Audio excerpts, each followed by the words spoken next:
I was hired a couple of years ago as superintendent, at which time we hired Nexus Solution, and Jeff Magnan is here with us from Nexus Solution. He represents Nexus, and they are our engineering consultant that assisted us over the last couple of years to go through all of our facilities to identify our needs. And they did so, and they came up with, quite frankly, close to $150 million of need in our school district. And of course, over time, we prioritized those needs and went from 150 down to 125. We got it down to 85 million, still an awful lot of money. The 125, only in that our school board accessed what we refer to as Act 32, which was the ability in post budgets to borrow money without going to a referendum to exceed the revenue limit for energy efficient savings projects. We got our projects down to about $85 million. We had a survey done through Nexus Solutions. We learned a number of things.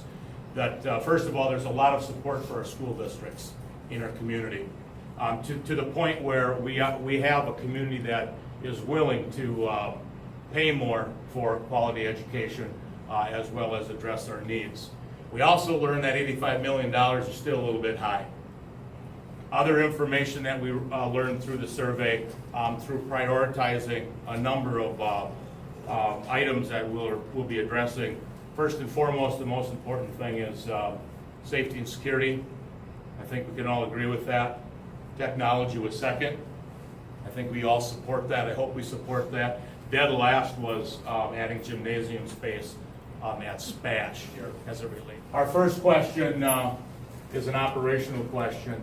And the reason we split them, through the survey we learned that there is support for operations, and I'll talk a little bit about that. There's also support for capital improvements. They really are two separate issues. There are people that'll support one, but maybe not the other, and when you combine them into one question, you likely won't pass anything.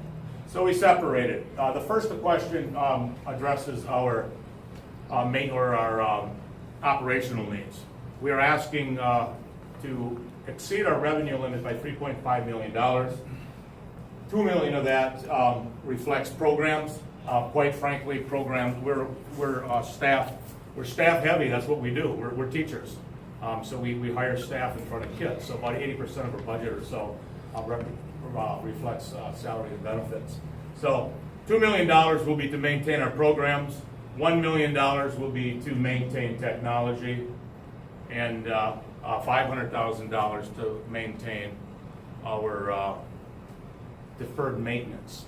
To build a maintenance budget that we can sustain, so we can get into preventative maintenance rather than deferring maintenance, which I'll talk about in a little bit. Again, question one is operation. We're asking for $3.5 million on a recurring basis. The last referendum we had that passed was in 2006. That was for a non-recurring for $8.8 million. It was for 3 years. 3 years later, we went back to a referendum and it failed. We went for 7.7, it failed, and then in 2010 it failed again. We went for 7.1. So we made a lot of cuts. We deferred maintenance. We cut technology, and as a result, we have these needs. So we're looking back now at going to a referendum, a decade later. That operational referendum will raise the mill rate by 77 cents, all right? Or $77 on a $100,000 evaluation. The other issue that we're addressing reflects capital improvements. We are asking for $75.9 million. Basically what that is very similar to your mortgage. You borrow money for a mortgage for X amount of years, you pay principal, interest monthly and then annually to pay that debt down. We can bond out for up to 20 years. $50 million of that is what we refer to as deferred maintenance. I'm going to bring the pipes in from my trunk out here and give you an idea of what we're talking about. Unfortunately, most of what we're talking about you don't see. There are literally sewer pipes underneath our buildings that are decayed or rotted out that have to be replaced. A lot of HVAC issues, heating and ventilation, cooling, electrical, plumbing. That reflects approximately $50 million. We have significant safety and security issues in our school district. This building is one of them. When you come into the front office here, you go down the hall, you take a left. We've got another building, PJ Jacobs, when you get buzzed in. You get buzzed in all of our buildings. But you can go into PJ's and you can be upstairs before anybody really knows you're in the building. We also have issues related to surveillance equipment in our school district. Not all of our buildings have surveillance equipment. Some of them do, but the ones that do have very poor quality as they're aged. Very important that we address safety and security as it relates to appropriate surveillance equipment in all of our buildings in terms of what we deal with in our society today. That alone, Brian, is well over $3 million just for surveillance cameras throughout our school district. So you can see the extent of what we're dealing with. And then there's about $20 million or so that address what you're going to be looking at here tonight, basically. Some improvements to our facilities. Some of our facilities are maintained very well in terms of what we have. When you walk in our buildings, generally they're very clean, they look very nice, the bathrooms are nice. We do have some issues in certain parts of our buildings where you'll see exposed pipes that you might have a wall that was opened up because of leaking pipes and whatnot. We want to improve all of that, but as well as some of the buildings as it relates to possibly some increased space. Roosevelt Elementary, for example, has 2 classrooms because they're getting a little larger. Spash has an increased square footage to our technology center, as well as remodeling the existing technology. Alone in central Wisconsin right now, there are 400 jobs each and every day in technology, whether it be IT, coding, engineering, or manufacturing. We're looking at improving or expanding our cafeteria, common space at Spash, so we can appropriately have space to feed kids for dinner. Right now we have, at lunch, we literally have kids that will be sitting on the floor with trays. It also is a security issue. We have 2 common areas, the north and the south. They're separated by office space, by a couple hallways, and there's kids on both sides. It's very difficult to supervise, and of course we got well over 1,500 students that we're feeding each and every day. It also allows us a large space for learning, as well as an appropriate space for all the community venues that we have at Spash, to include bathrooms down by the field house, which we just don't have. We need bathrooms in our field house. So, and then as you walk around, please talk to the administrators here and board members to learn specifically what improvements will be done at each and every building.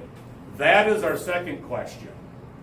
That question, to exceed the limit by $75.9 million, will increase our levy by 69 cents, or $69 on a $100,000 valued home. I believe our average home in our school district is 140. So pick up your tax bill and take a look at whether you're up or whether you're down on that. The combined levy is $1.46 or $146. Make sure if you don't have one of these, please pick one up. It has some valuable information on it. Our website has all of this and just a tremendous amount more as it relates to this referendum. But take a look at the equalized mill rate. You'll see a comparison between the state average and all of our neighbors, whether it be Marshfield, DC, Everest, Rapids, Mosinee, or Wausau. Our mill rate currently is below the state average. It's below our neighbors. And if we're successful with both of these questions and our mill rate goes up, we still will have the lowest mill rate. We will be below the state average, and we'll still have the lowest mill rate in the area. That's because we've always been a very frugal, responsible school district. We've always been low spending. Back in the day when salary caps were imposed in 1993, we're still feeling the effect of that. We continue to be a low spending school district, therefore a lower taxed. I know people don't necessarily want to agree with me when I say we're lower taxed. In comparison to the state and the neighbors, we are. I mean, that's just very factual data. So, quite frankly, it's time that this community steps forward and addresses these issues, because quite frankly, they're not going to go away. If we're not successful with an operational referendum, we're going to have to make some difficult decisions administratively to recommend to the school board for discussion on how do we balance this budget. And if we are not successful with the capital, quite frankly, construction costs go up 4%. That's probably not going to change. And typically what happens is you take some time, take a look at it, come back with a new recommendation that is probably less than we're asking. You cut a few of these projects, interest rates go up, construction costs go up, and you're going to spend the same amount of money,